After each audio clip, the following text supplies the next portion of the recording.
Hello everyone, তোমাদের সাথে নতুন একটা কথা শেয়ার করতে চলে এলাম। তোমরা যারা যারা আমার ট্রান্সফরমেশন ভিডিও দেখেছো তারা জানো যে আমি লাস্ট 4-5 মাস ধরে আমি ওয়ার্কআউট করছি এবং আমার ট্রান্সফরমেশনটা তোমরা অনেক ভিজিবল হয়েছে। তোমরা যারা যারা আমার কাছে ট্রান্সফরমেশন ভিডিও নিজেদের ট্রান্সফরমেশনের জন্য যারা যারা আমার কাছে টিপস নিতে যাও, অবশ্যই এই ভিডিও নিচে কমেন্ট করো। আর আমি তোমাদের ডায়েট থেকে শুরু করে বিভিন্ন এক্সারসাইজ তোমাদের সাজেস্ট করে দেবো। আর stay fit, stay always healthy. তো আমি মনে করি নিজের শরীরকে ঠিক রাখা, নিজের শরীরকে ফ্লন্ট করে মানে নিজের সামনে আয়নার সামনে ফ্লন্ট করে যতটা মানে স্যাটিসফ্যাকশন আছে ততটা আর কিছুতে নেই। নিজেকে নিজে একটু টাইম দেওয়া উচিত, তাহলেই দেখবে নিজে অনেক কনফিডেন্ট ফিল করবে।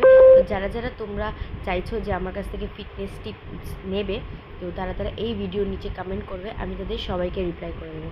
এই ভিডিওটা সবার জন্য নয়, যাদের মনে হবে যে আমার ট্রান্সফরমেশন ভিডিও এফেক্টিভ লেগেছে, তো তারা তারা আমাকে প্লিজ কমেন্ট করবে এই ভিডিওর তলায়, আমি তাদের সাজেস্ট করে দেবো। Thank you, thanks for watching, by.